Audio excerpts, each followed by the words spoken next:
Good morning, everybody. Anyway, I just want to announce that today's shir is sponsored, as always, for the entire year by Rev. Rafael and Sharon Auman in memory of their parents, Edith and Rainer Auman, and their son, Harav Shmuel Eliyahu Auman, Zichronam Livracha. And we very much appreciate the Hachzakas Torah, not just for one shir, but mamash for the entire year. Again, what we're going to be doing for the next few weeks, we've been more or less approximating, going along with the Parsha. There are many, many topics in Parshat PINCHAS that I'm going to be talking about in terms of mitzvos. The one I want to talk about today is connected to the 3 weeks and the Tisha B'Av, and it's a part of Parshat PINCHAS that people almost never look at all. When you think about Parshas Pinchas, everybody thinks of zealotry and the like, and there's a lot to say about that for sure. But I'm going to talk about a relatively unexplored corner of the Parsha, which is quite large, and that is the pattern of the Musafim that are brought on Shabbos and Yom Tov and Rosh Chodesh. We know that in Parshas Pinchas, every day, of course, there's a Korban Tamid of the morning and a Korban Tamid of the afternoon. Right, that's the Korban Tamid, and that's literally every single day, Shabbos, Yom Kippur, every single day. That's why it's called Tamid. But in addition, on special days, there is literally an additional offering that is called the Musaf. And these special days include Shabbos, Rosh Chodesh, all of the Chagim, including Chol HaMoed, and the Musafim are listed in Parshas Pinchas, and that is why you'll know that the Kriyas HaTorah, either the mafter or the regular kriya of every Yom Tov, Rosh Chodesh, is always from Parshas Pinchas. Let me start off, though, with a very interesting Hasidic thought from the OUisrael. The OUisrael was a very famous Hasidic Rabbi of the 19th century, the Apta Rav, or the Aptava Rav, and he says very amazing things in OUisrael. I've mentioned him a few times. He says the following. He says that he counts 21 sacred days in the Jewish calendar. Now, the way he counts them are a little unusual. Shabbos counts as one, even though there are 52 Shabbos in the year. Shabbos is one, Kedushat Shabbos. Rosh Chodesh, even though there are 12 of them, they count as one. So Shabbos is one, Rosh Chodesh is one. Then we have Pesach, all 7 days, that's 7, so that gives you 9. Then we have Shavuos, which is 1. That gives you 10. We have Rosh Hashanah, which is 2, because even in Eretz Yisrael you have to keep Rosh Hashanah, so that's 12. Yom Kippur is 13. And then Sukkot and Shmini Atzeres is another 8. Right? That gives you 21. So he says there are 21 holy days of the year, and there are 21 days in the 3 weeks between Shivas Arba Tammuz to Tisha B'Av. Bein HaMitzarim, the period of 3 weeks, is 21 days. So he asserts Kabbalistically the holiness of the 21 days of Bein HaMitzarim is the root of the holiness of all of the Yomim Tovim. Like all of the holiness of the Yomim Tovim, including Shabbos, are a spillover from the Kedusha that is Tamun in these 21 days. These 21 days are days of yearning. They are days of mourning. They are seemingly days of deprivation. But in reality, just as was it Shakespeare that said, absence makes the heart grow fonder.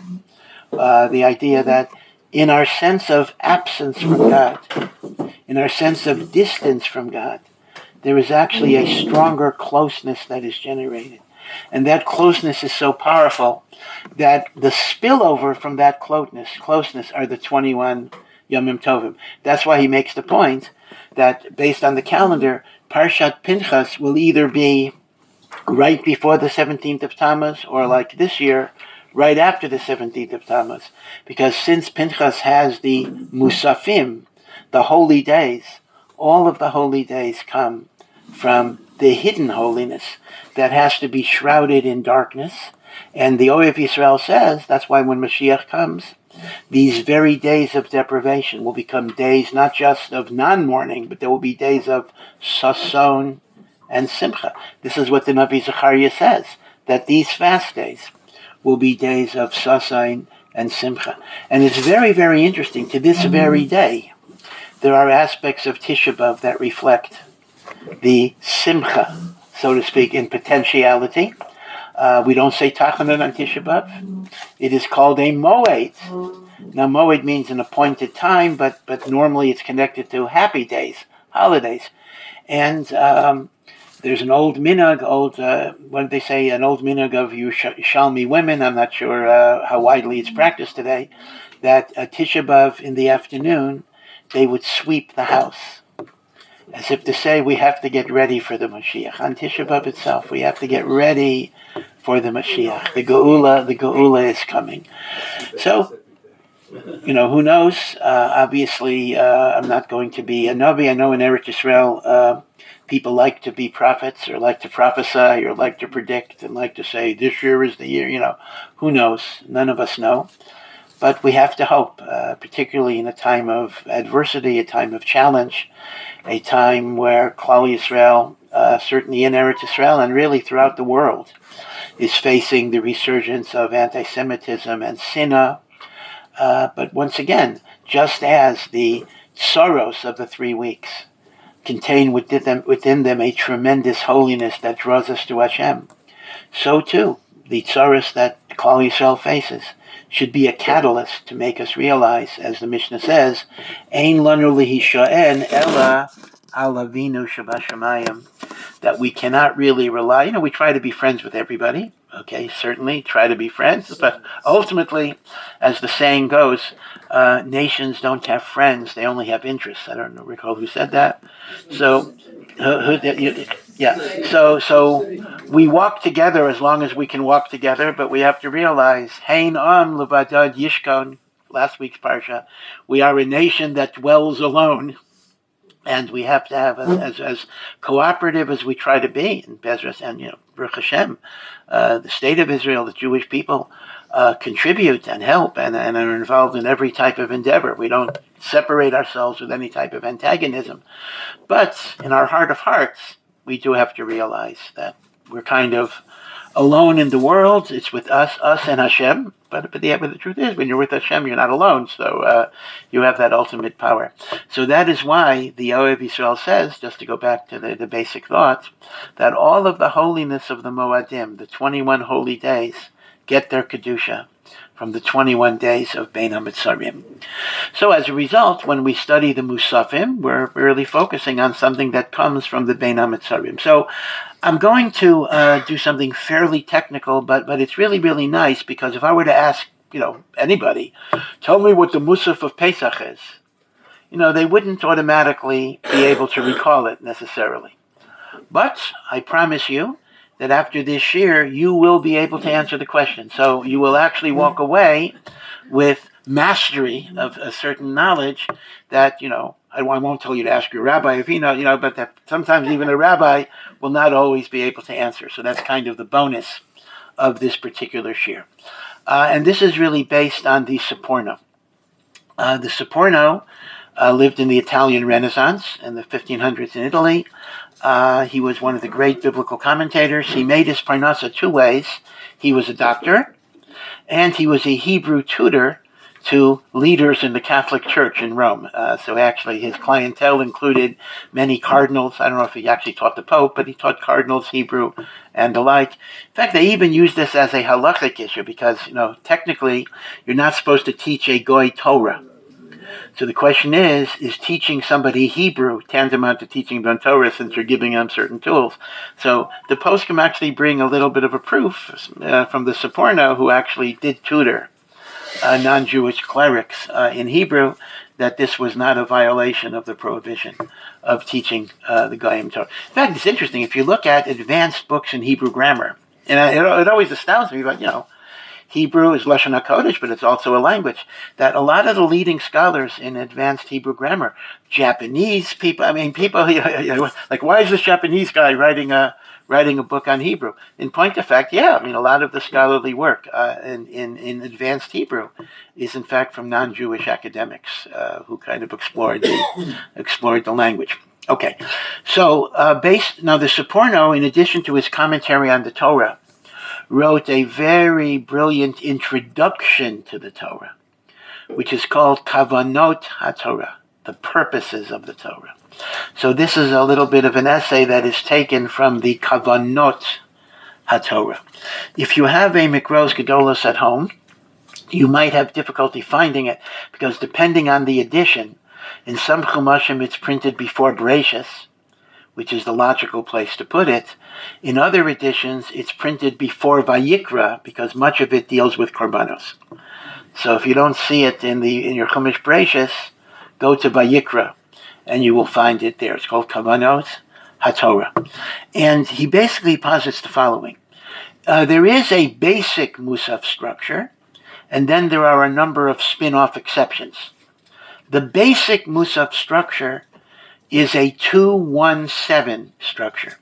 By that I mean 2 bulls, parim, 1 ram, a ram is an adult male sheep, 1 ram, and then 7 lambs, younger lambs. 2-1-7. All of them are olos. They are burnt offerings, meaning to say they're totally consumed on the Mizbeach, and the Kohanim do not eat any of the meat. 2-1-7. This is the Musaf of Rosh Chodesh. This is the Musaf of the 7 days of Pesach. And this is the Musaf of Shavuos. The rest are going to be exceptions in various ways. But since Rosh Chodesh already is 12 of the Musafim, although the After Rav only counted Rosh Chodesh as 1, so the 2-1-7 is the most prevalent pattern. So let's first start understanding what is the symbolic significance of the 2-1-7. So the Seporno says a bull, a par, is obviously a very, very powerful animal, right? You don't want to mess with a bull. So a bull represents the powerful emotions that propel us in Avodat Hashem, that we have to try to develop and inculcate within our personalities.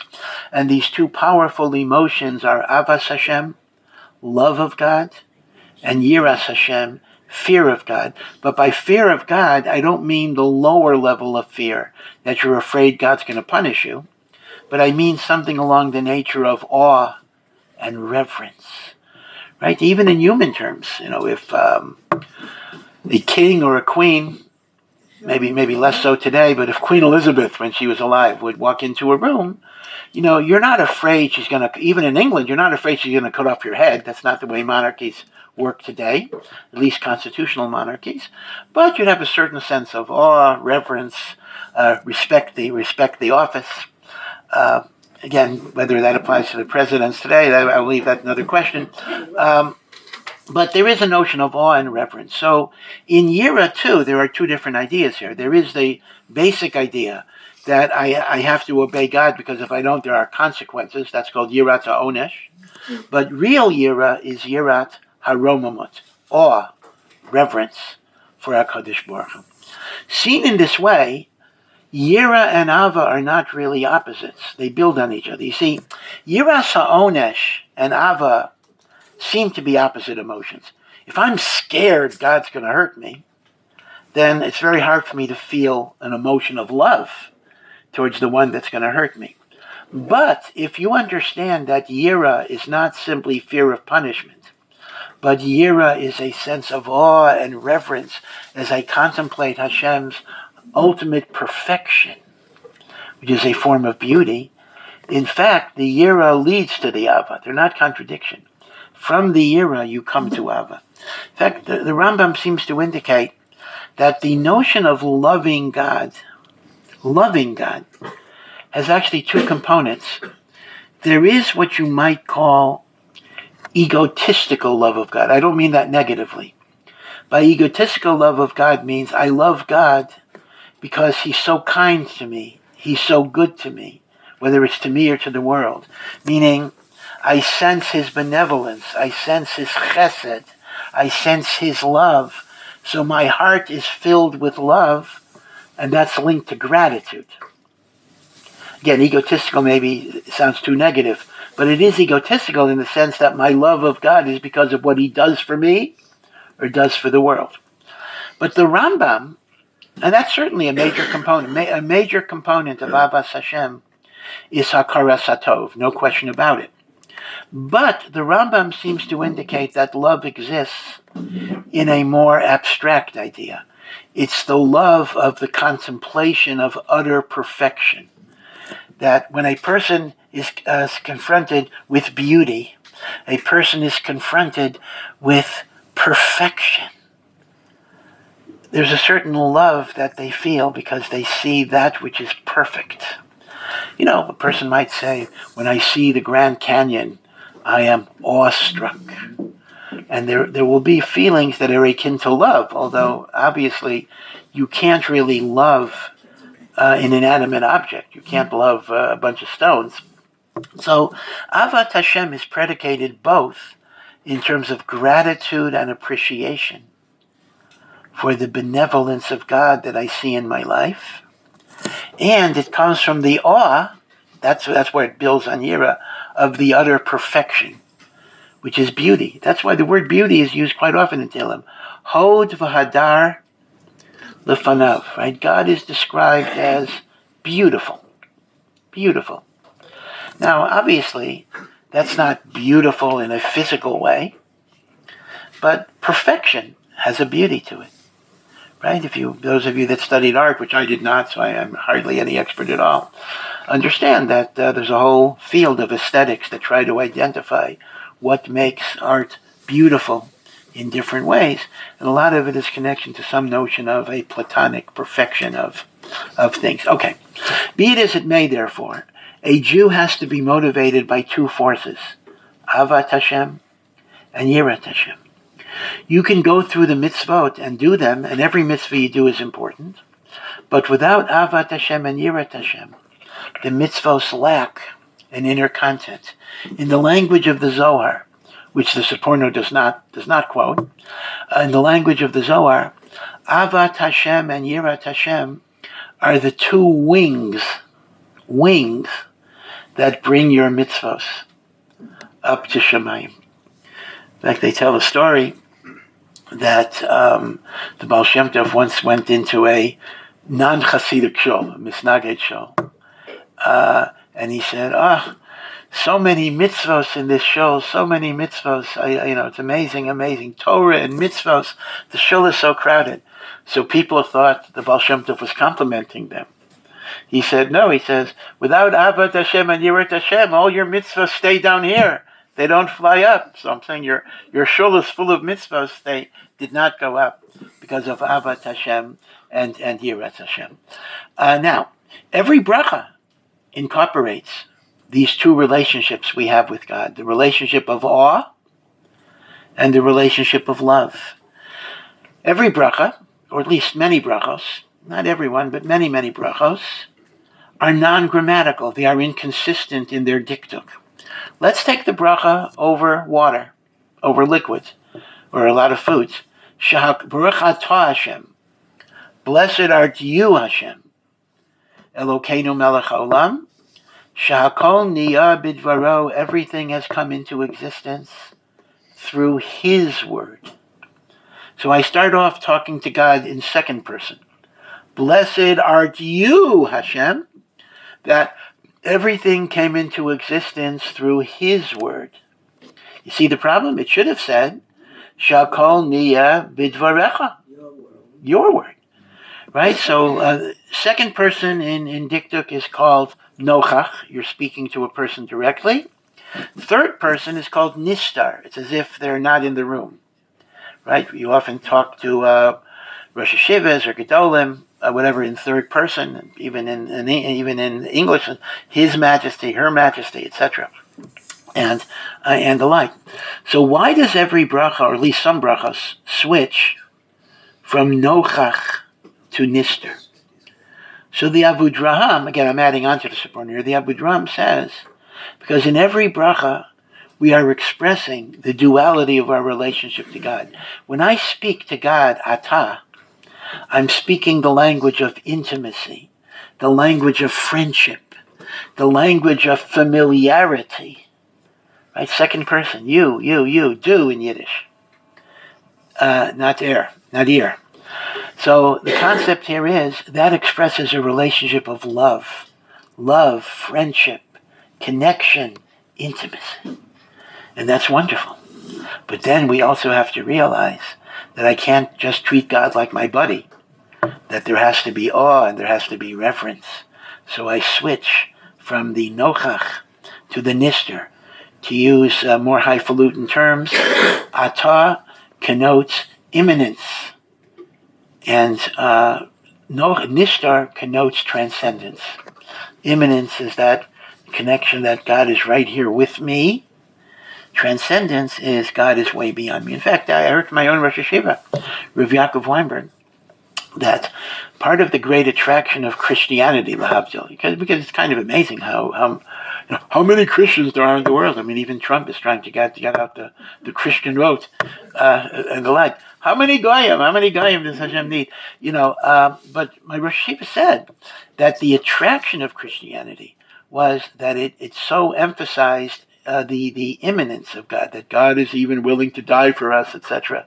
And emotionally, that's an enormously attractive idea because it stresses the friendship, the camaraderie, the connection. And Judaism, of course, believes in that, but we believe it has to be counterbalanced with the Yirat Hashem. And that's why we have both ideas in our bracha. So this is Avas Hashem and Yiras Hashem, and these are the parim. Now let me bring in, again, I'm adding to the Seporno, the beautiful thought of the Balatanya. The Balatanya actually says, a Jew does not have to learn how to acquire Yirat Hashem and Avat Hashem. These are the natural qualities that are built into your soul. They are there. This is the Pintala Yid. Sometimes they get covered up. Sometimes they get obscured. Sometimes the Yetzer Hara kind of prevents me from accessing it. But ultimately, he says, it is Tamun. And that's why he makes the point that even the simplest Jew, and even a Jew that rebelled against God, in moments of great stress, they are willing to give their lives al Kiddush Hashem. We have, indeed, individual stories in the Holocaust of Nazis ordering a non-religious Jew to stomp on a Torah scroll. And this was a Jew who had not kept mitzvot for many, many, many years. And the Jew just said, I'm not going to do it. I'm not going to do it. And he was shot dead. It's an amazing thing. He died al Kiddush Hashem Mamish. Because he gave his life. I don't want to get into a real controversial issue. In other words, there is a general, very important discussion. Is every victim of the Holocaust a death al Kiddush Hashem? Again, the Rambam has a famous passage that any person who is killed because he's Jewish, and we can apply this to October 7th as well. If you died because you're Jewish, you didn't die in a car accident, you died because you're Jewish, that is called dying al Kiddush Hashem. And that would include anyone who died in the Shoah, and that would include the victims of October 7th, Pittsburgh, all of the different massacres in which Jews were targeted, whether they're religious or not religious.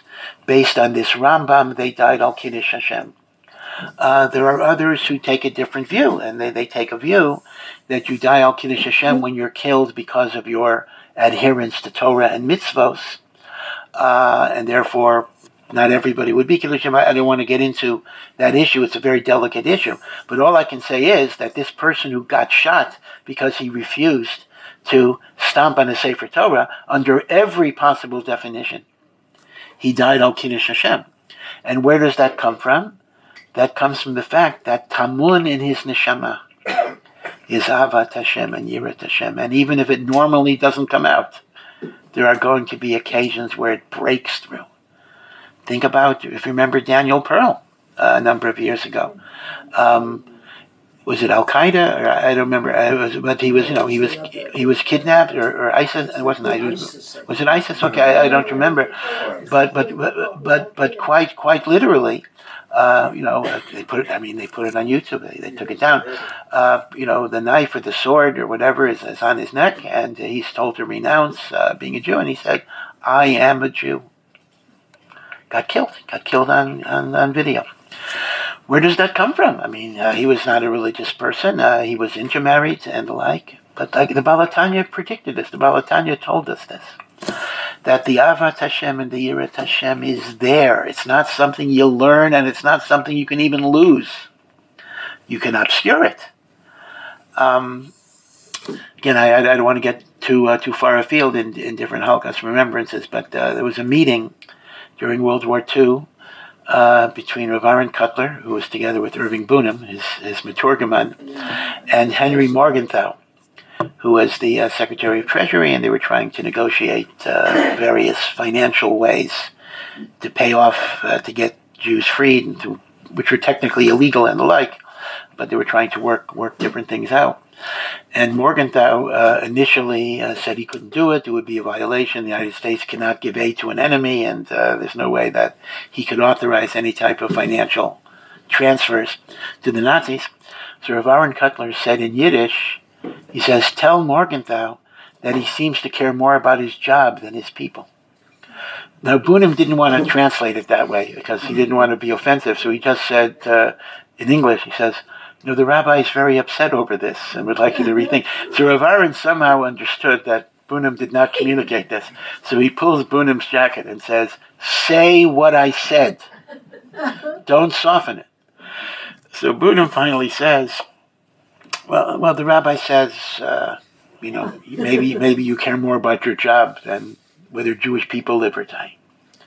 So it's recorded that Morgenthau took off his glasses and he put his face in his hands for like 2 minutes. And then he said, tell the rabbi that not only would I give up my job, I would give up my life to help my people. They collected. The war refugee, but it was towards the end of the war, so they didn't do as much as they could, but he made an effort, and some things did happen. Some things did happen. So once again, you see it again and again and again, the Pintele Yid breaks through. Morgenthau was, the prominent German Jewish families of New York, very, very, very assimilated, and the like. In fact, they looked down at the Polish Jews who were considered to be primitive, and the like. So, be it as it may, the Balatanya's idea that every Yid has this Avat Hashem and Yirat Hashem is such an important idea, and that is why tshuva, in a sense, is not changing yourself, but quite literally it means returning. You are returning to who you really are. You're not becoming a different person. Behaviorally, you're going to be a different person. Yesterday I didn't do this, and now I'll do this, or whatever. But spiritually, you're returning to God, of course, but you're also returning to you. You're returning to you, to what you really are. Okay, but back to the Seporno. So this is the two parim, the Avat Hashem and the Yirat Hashem. Now, we then come to the one ram. Now, here the thought is not so clear to me. He basically looks at the ram as a symbol of imitation. I'm not sure exactly why. And in this case, you emulate God. Now, we know that there is a mitzvah in the Torah called V'halachta b'drachav. You should walk in God's ways. And the Gemara asks, how can you walk in God's ways? I mean, God is Eish Ochla. And the answer is, you walk in his ways by emulating his qualities. Just as he is Rachum, you should be Rachum, etc. Now, the problem is that God has many, many qualities. And some of the qualities are Keil Nekamot Hashem. He's a God of vengeance. He's a God of anger. Right? So, Halachta b'drachav. So apparently Chazal understood that you don't emulate all of God's ways. Vengeance is left to Hashem. Only Hashem knows the appropriate standards. You only emulate Hashem in the midot of Rachamim and Hatava, and the other midot not. So the one ram represents the notion that of the two pathways of HaKadosh Baruch Hu, we are enjoined to emulate only one of those pathways, the midot of Rachamim, and not the midot of Nekama. Kel Nekamot Hashem. God is the God of vengeance. God is the God of revenge, because God knows the exact measure that needs to be meted out in any given circumstance. Of course, we protect ourselves. That's not the issue. The issue of defending ourselves against an enemy, that's not vengeance. I mean, that's not vengeance. That's protection. Haba l'hargacha. Hashkein v'harablo, someone's coming to kill you, you kill them first. We're not dealing with that. But to stam, have vengeance even against an evil enemy, we leave that to HaKadosh Baruch Hu. It's not our mission. And therefore the one ayil represents emulating the Derech Hashem of Rachamim and not the other way. Now we then come to the 7 lambs. Now a lamb is a symbol of blind obedience. Unfortunately, one of the aspersions people talked about the Holocaust victims is they went like sheep. Again, that's totally unjust, unfair, and callous statement to make. But in speech, sheep refer to entities that don't think, that are helpless. Part of why sheep are helpless, by the way, is 2 things. They have extremely poor eyesight, so they don't see very much in front of them. And number 2, if they fall over because of the weight of their wool, they can't right themselves up. So sheep are very different than goats. If any of you ever had pet goats, goats are independent creatures that frolic and play, and they're very sure of themselves, very confident. Right? Sheep are very vulnerable and very scared and very skittish. In fact, I came across a book once, a very interesting book. It's called The Lord is My Shepherd. It was a little essay on the 23rd Psalm, Hashem Roi, that was written by an Arab Christian shepherd. And he said, Jews are not shepherds these days, although the Avos were shepherds, and they don't really know what shepherds do. And if they don't know what shepherds do, they don't understand what it means that the Lord is my shepherd. So he described, of course we have this in Midrashim too, he described the vulnerability of sheep, how scared they are, and how the shepherd kind of has to comfort them, and he says, that's what Hashem does. It's very nice to see it from a shepherd's perspective, what it means, Hashem is my shepherd. Now, Baruch Hashem, today we do in fact have Jewish shepherds as well, in various places, West Bank and the like, but no, not that many. And of course, certainly the average urbanized Jew, whether in Eretz Yisrael or Chutz La'aretz, does not really have a great sense of what it is that shepherds do. And without understanding that, you don't understand Hashem Roi. So sheep represent blind obedience. They follow the leader because they're timid. And 7 is, of course, the cycle of time, because we have the 6 days of creation followed by Shabbos, and then time starts over again. So the Seporno says 7 sheep represents unconditional submission to Hashem's mitzvot on the 24/7 time cycle. Meaning, it's not enough to be spiritual, to have Avat Hashem and Yirat Hashem, and even to emulate God's ways of Rachamim. You have to translate those emotions in the concrete observance of mitzvahs. Right? A lot of people are very spiritual. A lot of people say, I love God, I fear God, I revere God. But don't bother me with ripping toilet paper on Shabbos or turning on electric lights. That's not spiritual stuff. So the Seporno says that's the symbol of the 7 sheep, this unconditional obedience, even though you don't see it very clearly, how it makes sense, and 7 is the cycle of time. Right? So this is a beautiful general understanding of the 2-1-7 cycle. 2 is the 2 bulls, Avas Hashem, Yiras Hashem.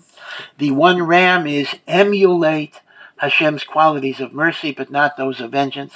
And the 7 sheep is unconditional submission to the mitzvot of Hashem over the 24/7 cycle of time, because that's very important. It's not enough to be spiritual. It has to be translated in a lamaisa, in practical mitzvahs. Again, this is an important idea in and of itself.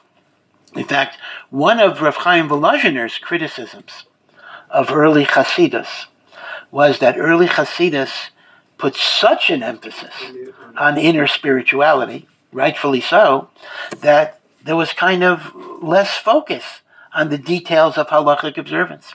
Chaim Volozhiner gives an example. Let's imagine it's Pesach night, Seder night, and you're exhausted. Certainly the women are certainly going to be exhausted, but the men too. You've been cleaning in the house and preparing, and you're dead tired. And you're not even going to be able to keep your eyes open at the Seder. So what if you'd propose the following? Listen, what nachas is Hashem going to get from a Seder where I'm rushing through it and I'm not thinking about it. Let's have a good night's sleep. Let's go to sleep early, Seder at Pesach night. And tomorrow morning we're going to make the best Seder with Avas Hashem and Yiras Hashem and passion. Well, that's a wonderful thing, except for the fact that, you're not doing a single mitzvah. You're not fulfilling the mitzvah of matzah and moror and Haggadah. You got to follow the rules. Now, I once gave this example to a group of people who were not yet religious. So, and this is obviously intended to be a reductio ad absurdum. Rav Chaim Volozhiner is trying to say, who would ever think such a crazy idea? So a woman raises her hand and said, that's exactly what we did. We couldn't get the family together for the first day of Pesach. We decided to make the Seder a week later. And it was the best Seder we ever had. Mamish, everybody was relaxed and we weren't going crazy.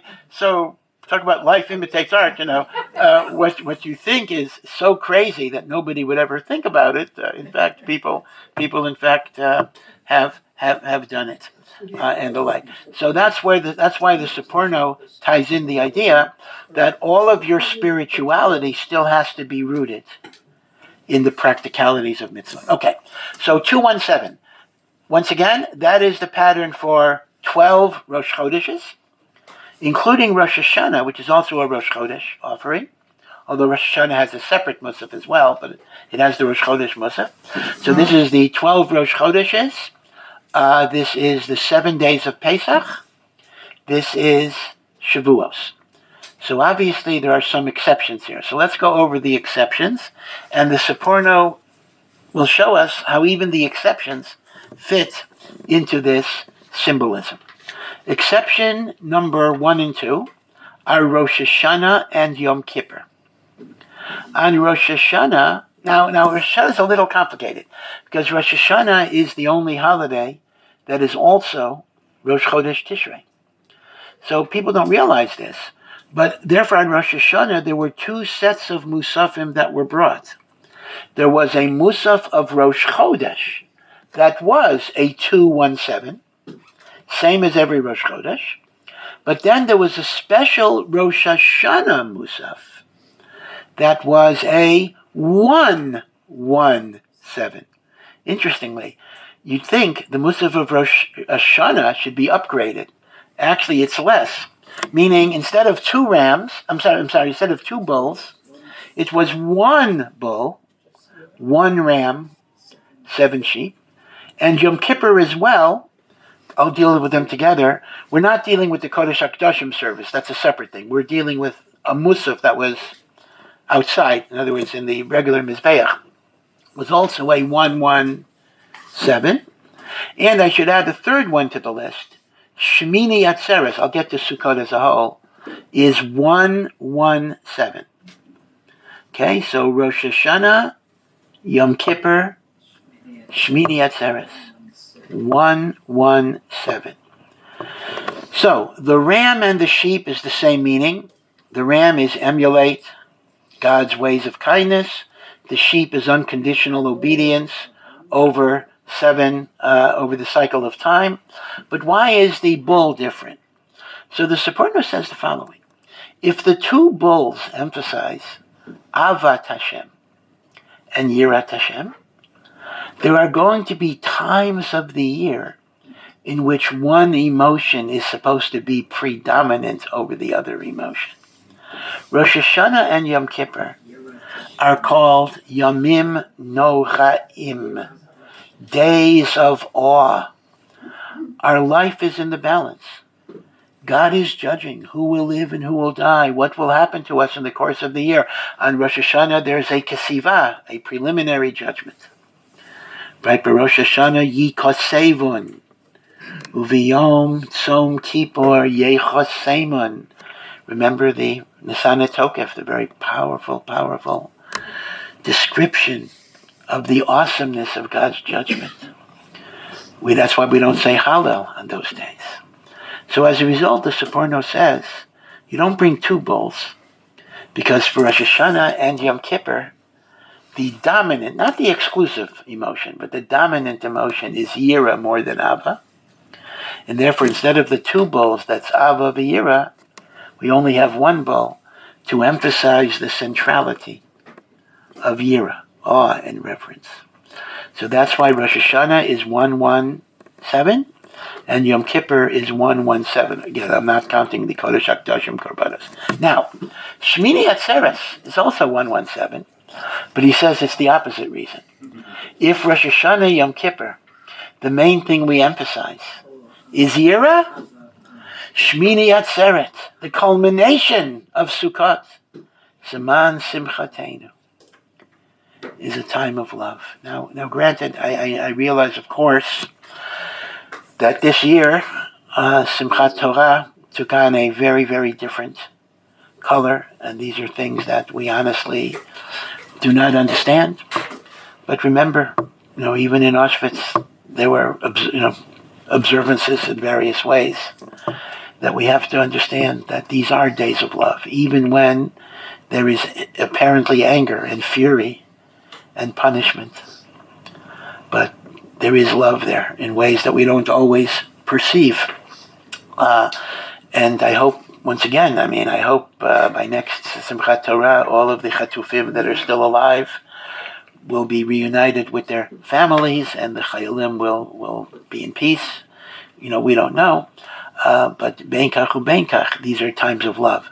Now, for those of you that are Chazanim or are liturgically sophisticated, let me point out a very, very fascinating point that people don't realize.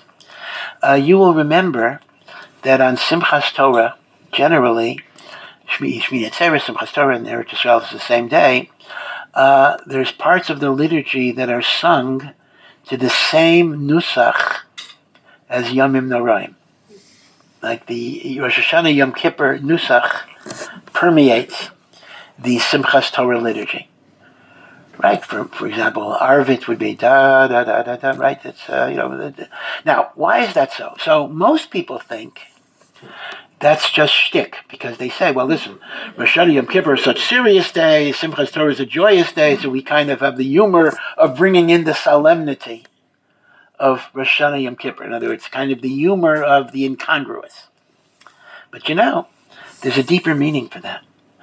Nusach, traditional nusach. I know a lot of Balei Tefillah, they want to do Karlbach stuff and everything else. And I love Karlbach stuff. I'm not at all against it. But sometimes, they don't appreciate the hidden treasures of the official nusach. And the reason why Yomim Noraim Nigun is used is to be merames that the korban of Shmini Atzeres is the same korban as Rosh Hashanah Yom Kippur 117. It's a remez to the Musafim, the commonality of Shmini. The commonality. Okay, the commonality of. What do I have to do?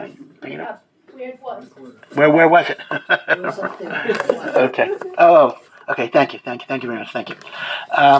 So the Nusach reflects commonality. Another thing, let me tell you another idea. In the Musaf of Shalosh Regalim, when we say the pasuk 3 times, Hashem has commanded you to come, so we say B'chag HaMatzos, so B'chag HaShavuos. So if you follow those 3 words are actually said in the tune of Eicha. You wouldn't notice it because it's out of context, but it actually reflects the fact, kind of the sadness of the fact that we don't have the Beis HaMikdash. So in the official Nusach, there's all sorts of hidden allusions that people don't always pick up. So it's something to be aware of. I used to correspond. There was the Chazan of Lincoln Square for many, many years was Sherwood Goffin, Zichrono Livracha.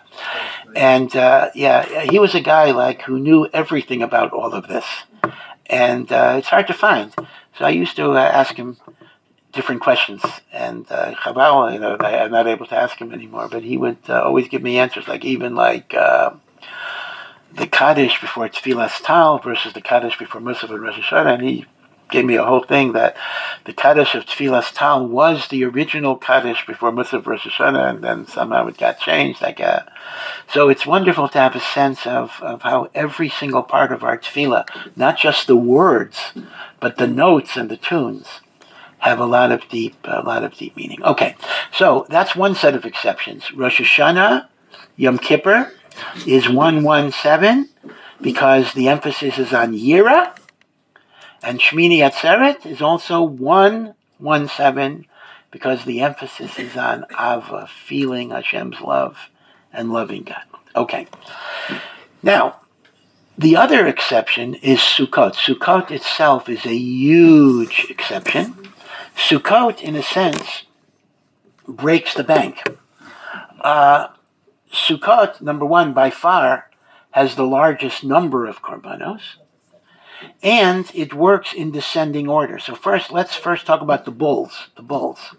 On the first day of Sukkot, 13, not 2, 13 parim are brought.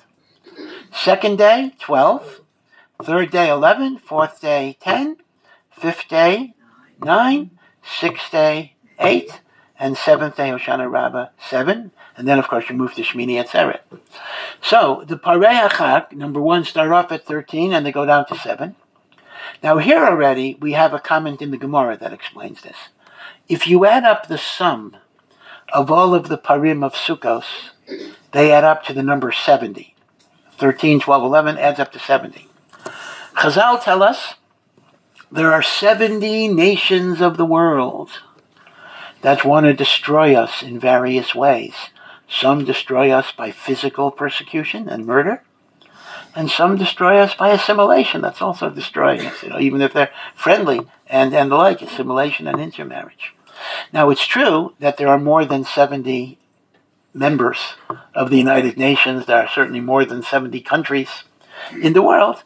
But Chazal say there are 70 basic groups, and the fact that in later times different countries get divided, ethnic groups get divided, which is actually one of the major causes for conflict when groups are put together or groups are separated that are the same. But there are 70. And Klal Yisrael is described as a keves, a lamb, that lives among 70 wolves, 70 ze'evim. So the idea is that the 70 Parei HaChag, so this is a totally different meaning with the Parim generally, correspond to the 70 nations of the world. Now, that's a very familiar association, but then you have a question, so what am I doing with that? There are two ways of understanding it.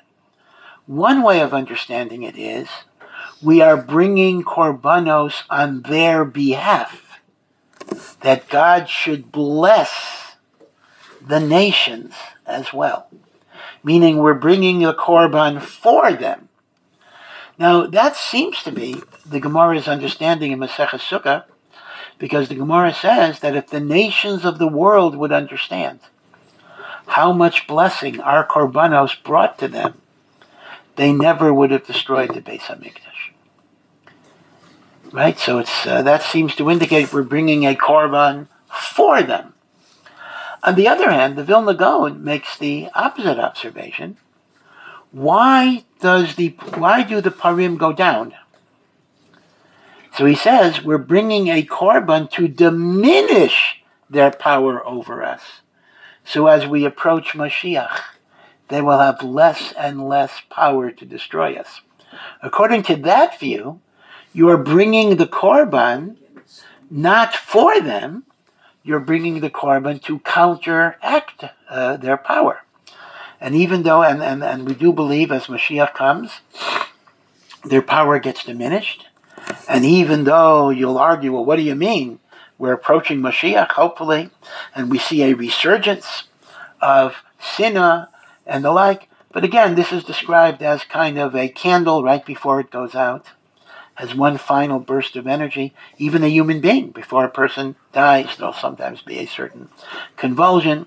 So it is the death throes of evil that is having its last gasp in the world. So we do have two different takes on this. In other words, we know that the 70 bulls are connected to 70 nations. Okay, granted. But is it the pshat we're bringing korbanos so God should bless them? Or is it the pshat that we're bringing korbanos that their power should diminish with the passage of time as we approach Mashiach? And by the way, we can talk about this maybe closer to Sukkot. Of all the Yom Tovim, even more than Pesach, Sukkot is the most connected to Mashiach, Gog and Magog and Mashiach. So Sukkot has many, many remazim to the Acharit HaYomim, even more so than you'd assume Pesach would be the more likely candidate. But it's actually Sukkot that is the messianic holiday par excellence. Okay, now I did hear somebody suggested to me that maybe you can reconcile the two views, and that is, we don't want nations to be destroyed. We want them to come to God. So we want their evil power to be diminished, and we then want God to bless them. We want God to bless them. Nations that turn to Hashem, nations that live with morality, nations that show kindness to the Jewish people, Hashem should bless. And many have pointed out it was no accident that the United States ascended to the greatness that it ascended. And there may be a decline now, who knows. But certainly for 150, close to 200 years, America was the shining light of the world in many, many ways. And that is because many would say that the United States gave a haven to Jewish people. I mean, those words in the Statue of Liberty were 100% true. Give me your tired, written by Emma Lazarus. And Hashem already told Abraham, V'avarechecha, right, mevarchecha, those who bless you, I will bless. Those who do good for the Jewish people, Hashem is going to bless them. And that was, maybe it sounds chauvinistic, but from our perspective, that was the key to why the United States was blessed. And if, God forbid, the United States departs from that, and again, I'm not expressing political opinions, then the United States will suffer as well, just as the European countries suffered so tremendously because of the complicity in what was done against the Jewish people during the Holocaust. So that kind of explains the parim. So the Parei HaChag is really a Yotzei min HaKlal, because it's not connected to Ava and Yira, it is connected to the 70 nations of the world. Now, in addition, the rams are two rams. Instead of one ram, every other holiday, Rosh Hashanah, Yom Kippur, only one ram, we have two rams. So here is the idea. If a ram represents emulating the path of God, and normally we have one ram because you only emulate God's rachamim and not God's din. And therefore, of the two ways that are available to you, you only take one way. But since Sukkot is a remez to Yemot HaMashiach, there is another way we emulate God, and that is immortality, because it's a remez to Techiyat HaMesim. So the two ways are the path of rachamim and the immortality that attends resurrection of the dead. Okay, that's that. Now, the sheep, the lambs, are 14, double. Okay, so again, understand the Sukkot cheshbon here.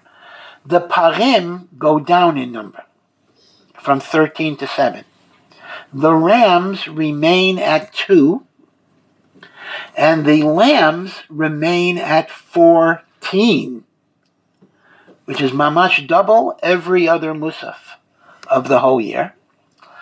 So here, the Seporno explains the 14 in the following way. He says, as we approach Yemot HaMashiach, because Sukkot is a remez to Yemot HaMashiach, there will be many, many trials and tribulations for the Jewish people. These are called the Chavlei Mashiach.